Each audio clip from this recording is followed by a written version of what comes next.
தொழுகை என்பது நேரம் குறிக்கப்பட்டது. இறைவன் குர்ஆன்ல என்ன சொல்றான்? நம்பிக்கை கொண்டு வரும்போது தொழுகை நேரம் குறிக்கப்பட்ட கடமையாக உள்ளது. Any time, anywhere, no excuse. திருக்குர்ஆன் 4:103.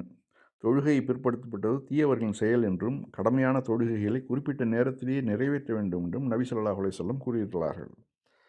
இது பலரும் பார்க்குறோம். எங்கே பார்த்தாலும் சரி, தொழுகை வக்த் வந்துருச்சுன்னா, அந்த டைம் வந்துருச்சுனாக்க எல்லாரும் தொழுகிறத நம்ம பார்க்குறோம். அதேபோல் இந்த பெண்ணை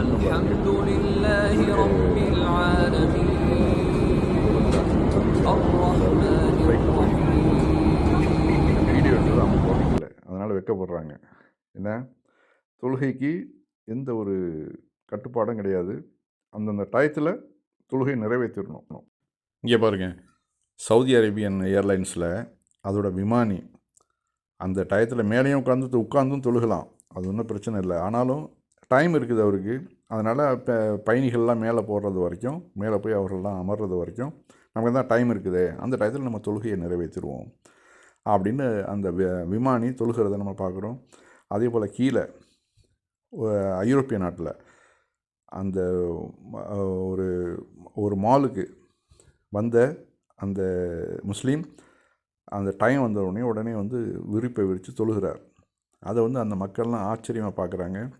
அதை ஃபோட்டோ எடுக்கிறாங்க, தங்களுடைய மகிழ்ச்சியை தெரிவிக்கிறாங்க. ஆனால் நம்ம நாட்டில் என்ன பண்ணுறோம்? யாராவது ஒரு ரோட்டில் ஒரு ஓரத்தில் தொழுதா கூட உடனே போலீஸ் அங்கே லத்தி சார்ஜ் பண்ணுது. அடுத்தாப்புல ஜும்மாவுக்கு பள்ளிவாசலில் இடம் இல்லைங்கிறதுனால ஒரு 5 நிமிஷம் ரோட்டை தொழுதா அதையும் பிரச்சனையாக்குது. இதே இந்த இந்திய அரசு.